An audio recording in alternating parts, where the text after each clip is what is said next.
One seeks a light inept, like a ghost in the machine. One feels the earth is pulled back to the spaces in between. Two halves of a single spirit, each pulled in separate ways. Somewhere between the darkness and the blinding light of day.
I thought we had an agreement. I follow the cryptic line drawings and you become a bench. Why do I have 5 screws left over? You know, in some cultures, extra screws are considered a blessing, like a buy one, get 5 free deal. What are you building, a giraffe? Man, apparently a monument to my failure is what I'm building. It's supposed to be a bench, and in this culture, 5 extra screws is just considered structural instability.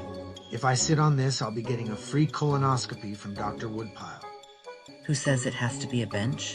Labels are so limiting. Maybe it's a hurdle for a tiny aboriginal, or maybe a tribute to the chaos of the universe. I appreciate you trying to cheer me up, but I think I'm just bad at things in general. Oh, come on, it can't be that bad.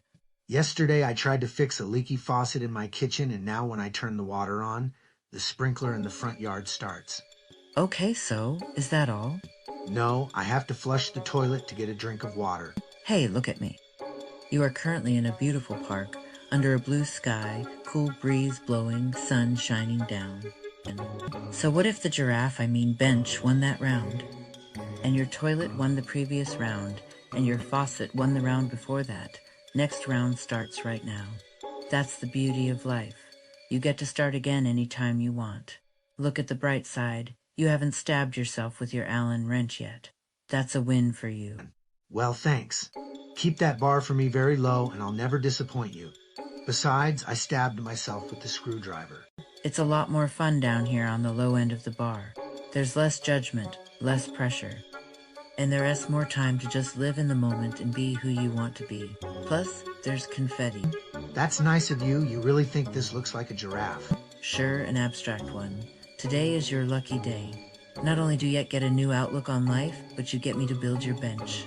Throw those directions away. I am a visionary, and I've had more rock-hard wood in my hands than Paul Bunyan. Now hold this leg. No, the bench leg's silly.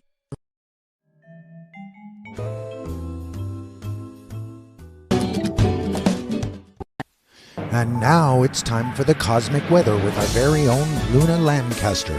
Take it away, Luna. To the cosmic weather for March 2026. The winds are blowing out the thick mental fog we've had lately. You might want to secure those awnings, because March is blowing in with a great reset. After the massive shift of low pressure from Saturn-Neptune going conjunct at 0 degrees of Aries, we will see old structures dissolving to make way for something brand new. Here are 3 dates to pay attention to this month. The first is on the 3rd. It's the lunar eclipse in Virgo. This is a cosmic cleanse. Allow for whatever is leading your life to go freely. The universe is clearing a path for the new birth of spring. On March 11th, Jupiter finally stations direct After months of internal planning and developing, the planet of expansion moves in the forward direction. And that means if you've been waiting to start a project, now's the time. Skies are clear for smooth sailing. March 20th is the vernal equinox, the astrological new year. It begins when the sun enters Aries. Mercury goes direct. We officially enter into this brand new cycle full of potential. Overall, the message March is bringing is not to fear the endings. They are merely the gaps in the soil in which we plant our seeds for the next stage of life to grow. The rainy days will water it all and bring life to our new gardens. I'm Luna Lancaster, and the stars have spoken. This is a segment I call Commode Confessional.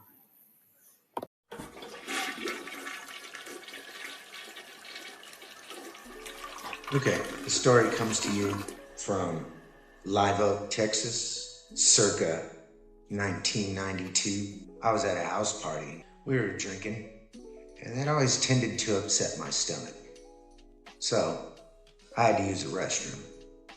So I get in there and do my thing, and I notice I got this issue because there's not any tissue.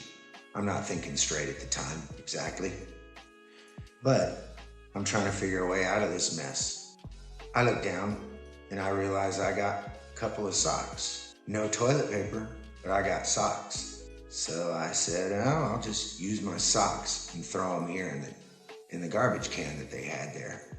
After I used my socks, I was gonna have to bury the socks under the tissue so no one would see them. But anyway, I go ahead and do that because I have a few options at that point. I go ahead and bury them under the tissue. I get out and we're having fun. And here comes the host Chihuahua out of the bathroom carrying the shit-filled sock after I wiped with it. Hey, where did you get that sock? Ew, that was dog shit. So the guy's girlfriend's like, oh man, where'd you get that sock? And then she's like, ooh, it's got dog poop on it. So I'm just kind of chuckling to myself, thinking, yeah, that's not dog poop, lady. Anyway, the guy looks at it and he's like, where'd this sock come from? Like, whose sock is that? I'm sure they discovered later that there was yet another sock crammed in there. Anyway, they took the sock away from the dog, of course, threw it away. Did whatever they do with it. Maybe they were going to wash it again. I don't know.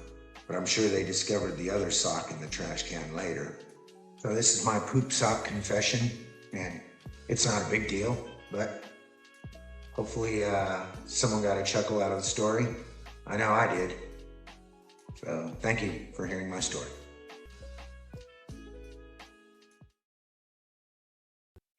Hello. And once again, we come to the end of the show. But that's not all. I don't know what I'm trying to say, so I'll keep talking. We had a good show today, full of wabi-sabi and wasabi peas in my trail mix.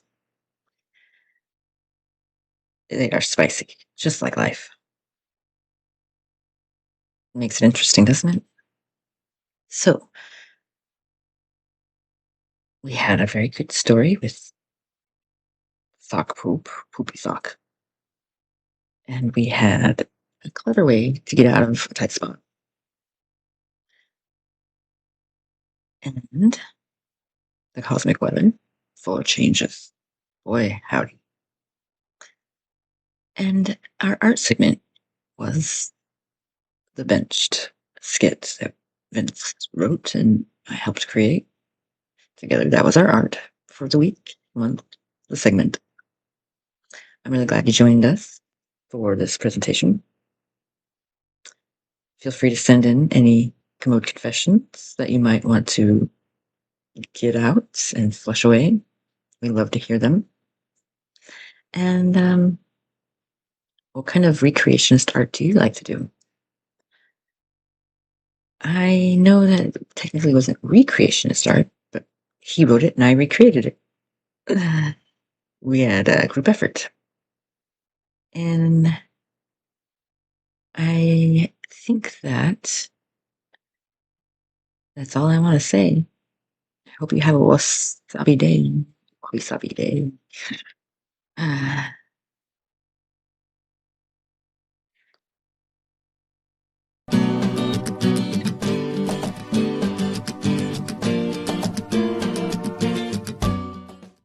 Liminal.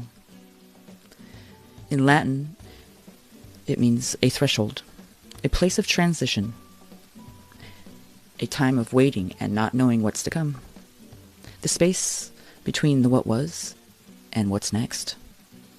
Most of us are taught to fear that space, to rush through it, to get to the other side as quickly as they can.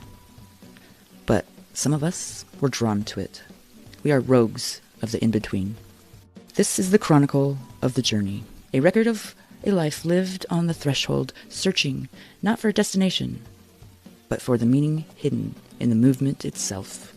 It's about finding the golden threads that connect our past to our future, even when we can't seem to see the full pattern. My name is Tina, and I'll be your host. But in this space, I'm also a guest, a subject, the one on the journey, and this is the Liminal Rogue. Welcome to the space in between.